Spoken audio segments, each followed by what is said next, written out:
Chris is back with us. So, Chris, what would a first-round exit mean for LeBron's legacy? Nothing. Absolutely, positively nothing. LeBron James's legacy is set. Most people have him as the second best player behind Michael Jordan. Some have him as the GOAT, and especially some of these millennials who in the future will control the conversation. So LeBron may be widely viewed as the GOAT 10 years from now.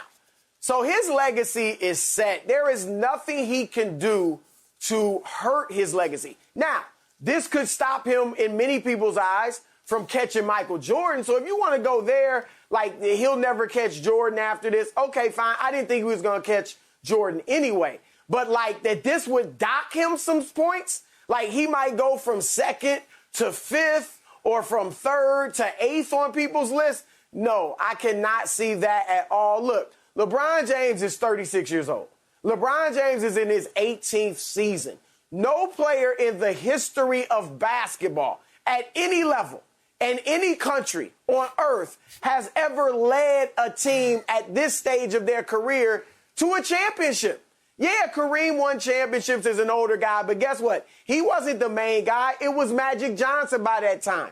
All right, older players who've won at this stage have always had a younger superstar to kind of lead them. When Oscar won it as an older guy with Kareem, Lou Alcindor at that time. So this would do nothing. Michael Jordan, he couldn't even get Washington to the playoffs in his last 2 years. We don't hold that against him whatsoever. So, no, look, for LeBron James to lose to the second seed without his best teammate, Anthony Davis, playing the games, there's no shame whatsoever in that. So, guys, I'm sorry. I cannot see this hurting LeBron's legacy at all. I'm mad at how good that take was. Yeah, like I'm mad at how we over here taking notes like we working on doctorates. Go and live, stuff. bro. It's like, what the hell? Okay, CB, I gotta pepper you in here and see if you can retort. Hit him up. LeBron James is still widely regarded as the greatest player with the basketball right now. Widely regarded. LeBron James, Kevin Durant, etc. So with that being said, Michael Jordan, when he was the greatest player with the basketball in his hands, he never took a first-round loss. Now, I still consider Jordan to be the GOAT, honestly, but my emotions tell me that LeBron is the GOAT. CB, how can you deny that if you are the greatest basketball player on earth, there is no excuse that you should ever take a first-round exit, regardless of who you're playing? I'll say here's what we're seeing, Acho.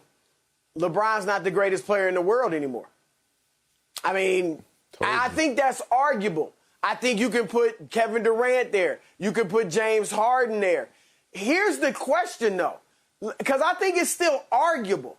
If I took James Harden and put him on the Lakers without Anthony Davis, are they doing any better than the Lakers are right now? If I put Kevin Durant in place of LeBron, again, without Anthony Davis, or Jokic without Anthony Davis, are they doing better than LeBron, Giannis? So that's why I say he's still in the discussion, because I don't know that there's a player out there right now who could take this team in L.A. without AD and beat Phoenix. So, but I think it's certainly arguable that LeBron is no longer the best player in the world. Interesting right there, man. I told you, CB, you had me thinking as Acho had to relay it as well. I want to go here.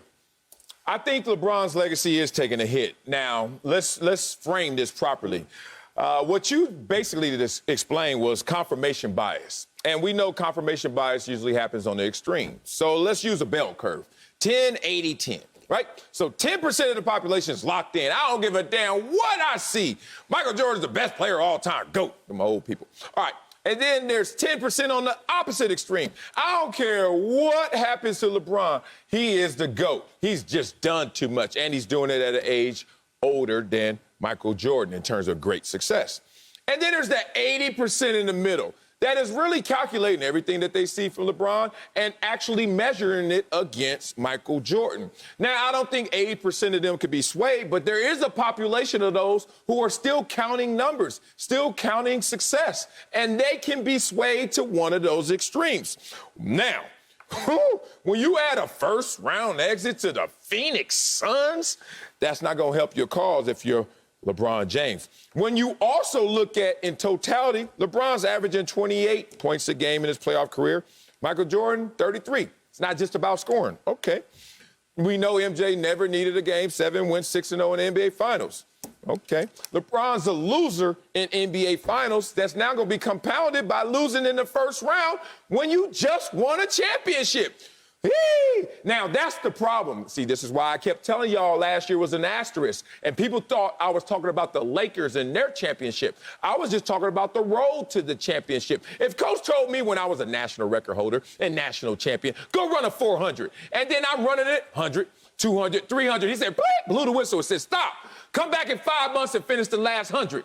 That ain't a 400. And that's why last year's ring looks a little different, and this year's road obviously looks a little different.